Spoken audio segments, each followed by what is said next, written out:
Again, you are taking me to a space which is not the right framework, because you are talking of Gaza as if it was a standalone entity. No, Krishnan. The Palestinian people have the exclusive, recognized right of self-determination in the little that remains of their land. Krishnan, this is the discussion we need to have, because this is the framework in which, yes, the Palestinian as a people have under international law the right to defend themselves. I just want to ask you finally, you're the subject of threats right now. You are also targeted by Israel supporters who accuse you of coming to this job with bias, of previous positions on Israel. In this fury clash on Britain's Channel 4 News, UN Special Rapporteur Francesca Albanese dropped legal truth bombs like confetti at a protest rally, squaring off against interviewer Krishnan. Albanese is not going to flinch when dissecting the October 7th Hamas attack. Yes, she called them despicable, criminal acts, but genocide? No. Cue the mic drop. Armed with international law, she flipped the script, arguing Israel's decade-long occupation of Israel is the real crime scene, backed by the World Court's order by Israel to pack its bag and leave Palestinian land. Albanese, now facing threats and smear, shrugs it off like bad Wi-Fi. Her mission? Expose the apartheid elephant in the room. Buckle up, this legal showdown is just getting started, and if you missed part 1, worry not, I'll link it at the end of this video. Let's go. I'm asking you, are you clear that what happened on October the 7th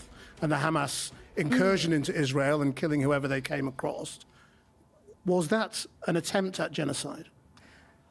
Whatever it was, it doesn't justify. I'm not asking you that. I'm not asking you that. I'm just asking you, telling you in terms of the act itself. Look, I don't think it was an act of genocide. It was despicable, it was inhumane, it was criminal to the extent it hit civilians, and it has been also documented by the Commission of Inquiry who has investigated what has happened inside Israel. And I'm not going to question that. I've condemned the killing of Israeli civilians from the very first moment, and so the abduction of civilians. But whatever, the reason why I'm saying that is that since the very first hours, there have been people in Israel saying, oh, we have been victims of a genocide, which has been used with also the misinformation that has followed to portray the Palestinians as an existential threat for what they had allegedly supported happening on October 7, and therefore justifying the brutal, revengeful response that had happened. But this is the beauty of international law, that the Genocide Convention says whatever the reason, whatever self-defense, even self-defense doesn't justify a genocide. Yeah, no, that's a separate question as to what justifies it. I'm just asking you in terms of what happened. You're clear it was war crimes, it was illegal. Because what you've also said in the past is that there is a right to resist. Of course. So just explain, what is, do you see what happened as October the 7th as resistance, or was it straightforwardly war crimes, illegal and terrible? I'm glad you're asking this question, because I think there is so much confusion. So in international law, people who are under oppression and under foreign domination have a right to resist, and this is similar to what a state has as self-defense. So states have their sovereignty. So states that exist have to be protected in their sovereign space, and if they are threatened by another state, they have the right to use war, to use force in the form of self-defense. People have a right of self-determination, so a right to exist as a people in a given land. Therefore, when they are oppressed, when they have to protect the right of self-determination. So that means Hamas has the right to fight people within Gaza? Mm-hmm. No. Again, you are taking me to a space which is not the right framework, because you are talking of Gaza as if it was a standalone entity. No, Krishnan. The Palestinian people have the exclusive, recognized right of self-determination in the little that remains of their land, the Gaza Strip, the West Bank and East Jerusalem, which Israel is unlawfully occupied. And let me remind the audience that in July last year, the International Court of Justice has ordered Israel to withdraw its presence from the occupied Palestinian territory entirely, totally and unconditionally, the military presence, to dismantle the settlements and to stop controlling the Palestinian natural resources. This is an obligation that has implications also for the UK, which means there shouldn't be any recognition of what Israel does in the occupied Palestinian territory as legal, including the exercise of what you are calling self-defense. This is the law. And there is also an obligation not to do anything that results in aiding and assisting the occupation. Krishnan, this is the discussion we need to have, because this is the framework in which, yes, the Palestinians as a people have under international law the right to defend themselves, to resist as a way to defend themselves as a people, which have limitations. Yeah, but what does that mean in terms of actual action? So when Hamas fires rockets, is that an act of self-defense, or is this, as Israel portrays it, an act of terrorism?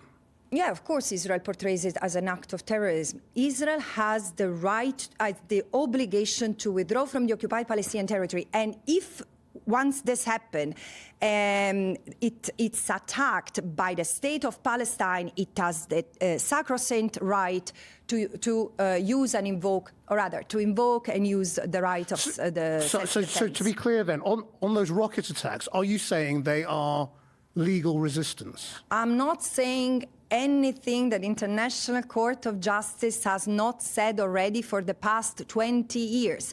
Israel cannot invoke the self-defense against the people it occupies. No, you're talking about what Israel's doing. I'm talking about what Hamas is doing. Is what Hamas does when it fires a rocket at an Israeli town, is that, in your terms, self-defense, or is it terrorism?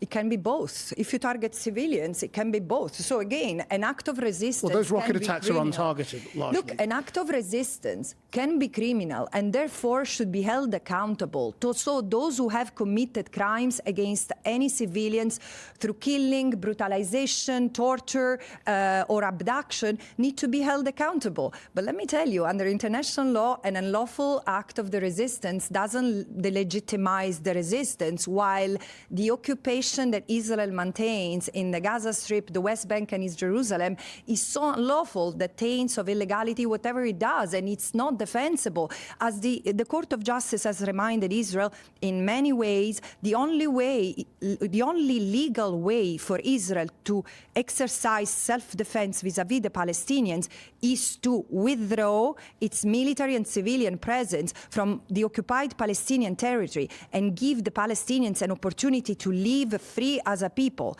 and cannot justify the legitimate security risks that it faces to annihilate the Palestinians. So this is what's happening, Krishnan. So what should the United Nations, the organization you work for, and international governments be doing now to stop what's going on?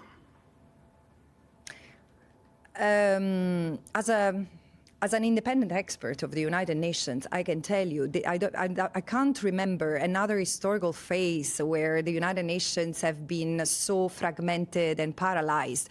There is the legal component that has failed because no one has firmly reminded Israel that self-defense, other than in the global south, but the organization as such should challenge the way Israel and Western states in particular interpret self-defense. Self-defense is something that has limits. Self-defense can be invoked in two circumstances: when it's authorized by the Security Council, or when it's a direct response to an attack or threat of an attack by another state. So not against a people maintained under occupation. This is the first thing. There has been a failure for the international community and that is represented as the United Nations to work as a platform to prevent conflict and then to resolve conflict. The question of Palestine has been treated as a humanitarian issue to deal with in perpetuity. Instead of, it's very easy to end the question of Palestine in line with international law. Instead, what the General Assembly has been turned into is kicking the can in the air, thanks to the influence of Western states, powerful Western states, which are kept on saying there should be peace, there should be peace. But how can there be peace? I mean, the truth is the UN is broken now, isn't it? I mean, it's not broken. It's wounded, and it's not broken. And the point is that this is, for me, the silver lining is that this is an opportunity for a new for a new reorganization of forces. It's the time of, in a way, we are breaking the silence of what is happening in the occupied Palestinian territory. 2 years ago, it would have been impossible to talk of Israel as an apartheid state, imposing racial segregation. Now we do, because the International Court of Justice has said that. It would have been impossible to debate in TV whether Israel was committing acts of genocide or not. And now we do that also because there are Israeli leaders for the first time indicted for war crimes and crimes against humanity. Now we need to break the silos. We need to work as an international community able to take us away from this abyss and start working, recognizing all of us as equal. This is not happening, Krishnan. Can I ask about you? Because you are also targeted by Israel supporters who accuse you of coming to this job with bias, of previous positions on Israel.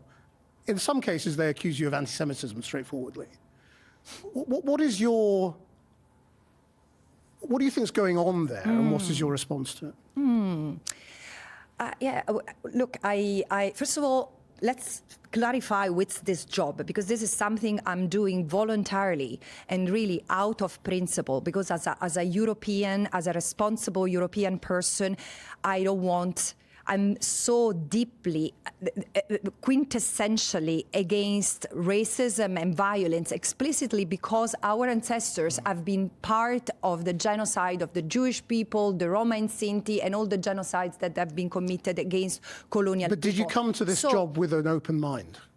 Of course, but open mind doesn't mean empty mind. I mean, I've produced a scholarship on the question of Palestine, so I'm knowledgeable.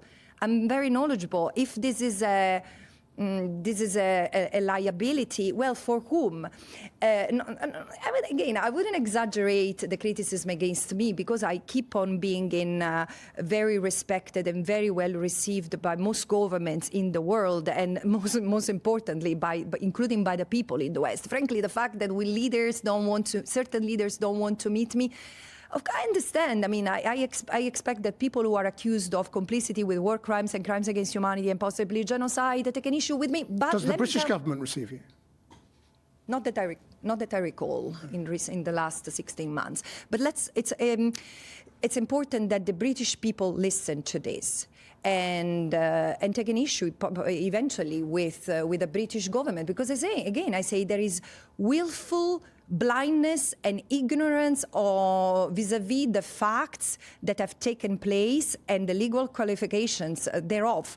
Because my job as a special rapporteur on the occupied Palestinian territory, I am mandated by the United Nations Human Rights Council to document and report the violations of international law that takes place in the Gaza Strip, the West Bank, and East Jerusalem. So this is also to qualify what you were asking me about October 7, that has been investigated by a commission of inquiry, which is deeply, deeply antagonized by your government. So whatever we say is not listened to. It's very convenient. But let me tell you what my job requires from me. I'm required to be impartial, to document the facts objectively, and to assess them according to the applicable legal framework, which is humanitarian law, international human rights law, and the other conventions that are a complement to the human rights system. Once I've made my conclusions, it's not up to me to strive for equidistance among the parties, because here there are no parties. There is an unlawful occupier and an occupied people in perpetuity.